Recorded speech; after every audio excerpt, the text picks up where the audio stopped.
ìmúra wa yẹn ẹ mọ̀ pé àwọn bàbá wa nígbà yẹn àwọn ò lajú sí pé káṣọdún Ṣàngó káṣọdún Ọya káṣọdún Erinlẹ̀ kọ́wọn kan ṣọdún kìnìún Ifá kọ́kọ́ bọ́ fani ẹ wá wò láti bí ọdún mélòó sẹ́yìn ẹ wo àgbéga ńlá tí bàbá wa Onírìṣà olórí ọba aládé ọba adéwọ̀n Yèyé Ògúnwùsì ẹ wo ohun tó ń bá lè fẹ̀ wọ́n ń ṣe ọdún ọlọ́jọ́ wọ́n ń ṣe ọdún ajé ẹ wo ọdún ajé tó ṣe kọjá yìí ó tún dùn ju ìtọ́ tó ń ṣe tẹ́lẹ̀tẹ́lẹ̀ lọ gbogbo ọ̀wọ́n tó nífẹ̀ẹ́ sí tí tọ́wọ́n náà jọmọ ìjọ ajé gbogbo wọn ló wálé gbogbo wọn tó nífẹ̀ẹ́ sí ọmọ ìjọ Ọ̀rúnmìlà tó bá ń ṣe ọdún òkè àbọ̀là gbogbo wọn ló ń wálé báyọ̀ náà bàbá wa ṣe ṣe nìyẹn ìgbàgbọ́ pẹ̀lú mùsùlùmí ọ̀hún ní kó gbogbo ọmọ babaláwo ọ̀hún ní kó gbogbo ọmọ lẹ́mọ̀pé kọ́ kó wọnú ìjọ wọn torí nígbà Christmas gbogbo wa la máa kú ṣọ́ọ̀ṣì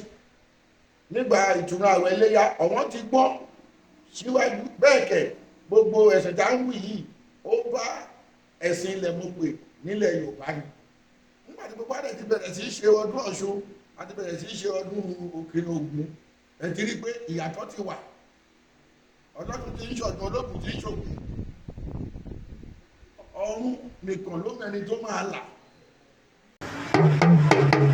Alore TV Alore TV nílé nílé òkúni ẹ máa wò ó. kí ni kẹ̀kẹ̀tẹ̀ wá dára kẹ́tẹ́kẹ́tẹ́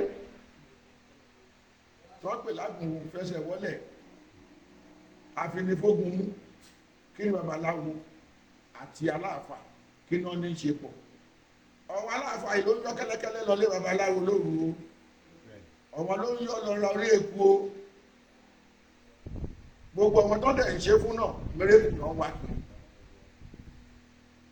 so bí àárín yẹn ṣe rí nìyẹn bẹ́ẹ̀ náà ló wà ní ti onígbàgbọ́ o torí àwọn onígbàgbọ́ ló kọ́kọ́ gbọ́n kí gbogbo ayé tó gbọ́n ẹjẹ́ àwòsàn onígbàgbọ́ ló kọ́kọ́ gbọ́n ọ̀wọ́n ló mú ètò gbogbo ètò tá ń lò nílé ayé yìí onígbàgbọ́ ló mú 99% wá láti nímọ̀ ìjìnlẹ̀ nínú kàlẹ́ndà onígbàgbọ́ ni láti kẹ́kọ̀ọ́ nínú ìwé onígbàgbọ́ ni gbogbo ìgbà tí onígbàgbọ́ fi gbọ́n yẹn tẹ bá rí mọ́ṣáláṣí tó bá fi ọdún mẹ́wàá kọ́ tó bá jẹ́ ṣọ́ọ̀ṣì ní láàrin 6 months á ti gbé débi 5-story building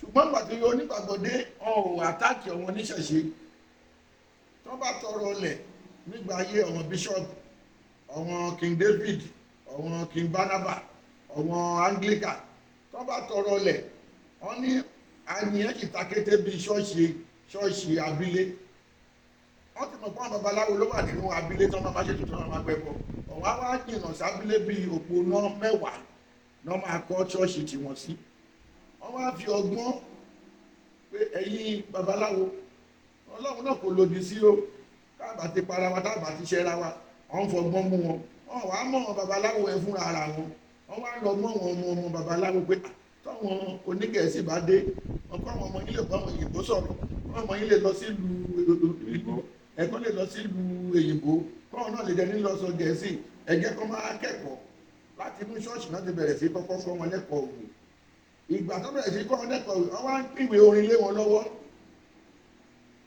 tẹ́lẹ̀tẹ́lẹ̀ ìwé orin yẹn a máa kà ó ní ìta máa kà Monday Tuesday títí lọ díjọ́ Friday ó lè jà fọpẹ́ fọ́lọ́run lọ́kàn àti lóhùn èèyàn lè jẹjọ́ Monday atúní ìta máa kọ̀ níjọ́ Tuesday nígbà tó yá wá bẹ̀rẹ̀ sí kẹ́kọ̀ọ́ yẹn pé gbogbo táwọn bàbá yín kó jọ yẹn eré ni wọ́n ní tí wọ́n fi gbọ́ràn ẹ̀kọ́ ìwé tó ti kọ́kọ́ kọ́ wà yẹn ti jẹ́ kí yẹn múlẹ̀ ẹ̀jẹ̀ tí wọ́n á mú ti eré ní bàbá wa ká tẹ̀kọ́ sórí obì òkè ìwọ náà mú obì orógbó kò tálẹ̀ ọ̀hún dẹ̀ mọ̀ pé àwọn ẹ̀mí àìrí kan wà tó jẹ́ pé nǹkan tó wọ́n ń jẹ ta fi ń ṣe sí ń bọ̀ wọn nìyẹn láti fi bẹ̀ wọ́n kí nǹkan táwa ń béèrè kó lè tó wa lọ́wọ́ wọ́n bẹ̀rẹ̀ sí lòdì sí àwọn babaláwo náà bẹ̀rẹ̀ sọ pé kí fada bá bá wọn sọ orúkọ ọmọ ibẹ̀ ni John ti bẹ̀rẹ̀ Josiah tó ti bẹ̀rẹ̀ nígbà tí ẹ̀sìn yẹn ti wá wọnú tán wọ́n tún wá gba ìmúra wa lọ́wọ́ wa. Ìmúra wa yẹn ẹ mọ̀ fáwọn bàbá wa ń gbà yẹn àwọn ò lajú sí pé káṣọdún Ṣàngó, káṣọdún Ọya, káṣọdún Erinlẹ̀, káwọn kan ṣọdún kìnì Ifá kọ́kọ́ bọ́ fani. Ẹ wá wò láti bí ọdún mélòó sẹ́yìn, ẹ wo àgbéga ńlá tí bàbá wa Onírìṣà olórí ọba aládé ọba Adéwọ̀yè Ìyẹ̀yè Ògúnwùsì, ẹ wo ohun tó ń bá lè fẹ̀. Wọ́n ń ṣe ọdún ọlọ́jọ́, wọ́n ń ṣọdún ajé, ẹ wo ọdún ajé tó ṣe kọjá yìí, ó tún dùn ju ìtọ́ tí ń ṣe tẹ́lẹ̀tẹ́lẹ̀ lọ. Gbogbo ọ̀wọ́n tó nífẹ̀ẹ́ sí tí tọ́wọ́n náà jọmọ ìjọ ajé gbogbo wọn ló wálé. Gbogbo wọn tó nífẹ̀ẹ́ sí ọmọ ìjọ Ọ̀rúnmìlà tó bá ń ṣe ọdún Òkè Àbọ̀là gbogbo wọn ló ń wálé. Báyọ̀ bọ́n bàbá wa ṣe ṣe nìyẹn. Ìgbàgbọ́ pẹ̀lú mùsùlùmí, ọ̀n ní kó gbogbo ọmọ babaláwo, ọ̀n ní kó gbogbo ọmọ lẹ́mọ̀pẹ̀ kọ́ kó wọnú ìjọ wọn. Torí nígbà Christmas gbogbo wa la máa kú ṣọ́ọ̀ṣì. Nígbà ìtúnu àwẹ̀ iléyá ọ̀wọ́n ti gbọ́n síwájú bẹ́ẹ̀ kẹ̀ gbogbo ẹ̀sìn tá ń wù yìí ó bá ẹ̀sìn ilẹ̀ mọ̀pẹ̀ nílẹ̀ Yorùbá ni. Nígbà tí gbogbo àdẹ̀ ti bẹ̀rẹ̀ sí í ṣe ọdún Ọ̀ṣun àti bẹ̀rẹ̀ sí í ṣe ọdún Òkè Ògún, ẹ ti rí pé ìyàtọ̀ ti wà. Ọlọ́run ti ń ṣọ̀dún, Ológun ti ń ṣògùn. Ọ̀run nìkan ló mẹ́ni tó máa là. Ó wà o, babaláwo láwo náà dẹ̀ wà o. Bẹ́ẹ̀ ni onígbàgbọ́ wà o, bẹ́ẹ̀ dẹ̀ ni onígbàgbé náà dẹ̀ wà o. A ò fi léyìí tàbùkù ẹnìkan o. Ohun tá a mọ̀ ni pé ẹgẹ́ gbogbo wa nífẹ̀ẹ́. Tàbá ti nífẹ̀ẹ́ àti ní ẹ̀sìn. Ìfẹ́ ni àkójá òfin. Tàbá nífẹ̀ẹ́ ẹnìkan tó kù ní dákó gbogbo owó tó yẹ kí Nàìjíríà fi ṣoríire ó dákó sápò ara ẹ̀. Gbogbo ohun tó tọ́ sí èèyàn mẹ́wàá èèyàn kan tó kù ní dá kó sápò ara ẹ̀. Àìsífẹ̀ẹ́ òun ló ń bí ìmọ̀tara ẹni nìkan. Àìsífẹ̀ẹ́ òun ló ń fajínigbé. Èèyàn téèyàn jí gbé ó mọ̀ pé ìnilára lòun ń fún. Ìnilára lòun fún ẹbí ẹ̀ tó fẹ́ kówó lẹ̀. Bífẹ̀ bá wà kí ló máa múyàn láti máa háàmù èèyàn. Ìfẹ́ ni àkójá òfin. Ìfẹ́ ni Ọlọ́run, ẹ̀sìn ò fàjà o. Mo dúpẹ́ lọ́wọ́. Nílẹ̀ ìgbó látẹ̀lú ní bàbá wa Ọbásanjọ́ àti akẹ́gbẹ́ ilẹ̀ Yorùbá. Wọ́n ní ìfẹ́ náà ní àkójá pé ká nífẹ̀ẹ́ ara wa. Ọlọ́run nífẹ̀ẹ́ ara wa ànímọ̀sẹ̀ wa ní ṣùtá.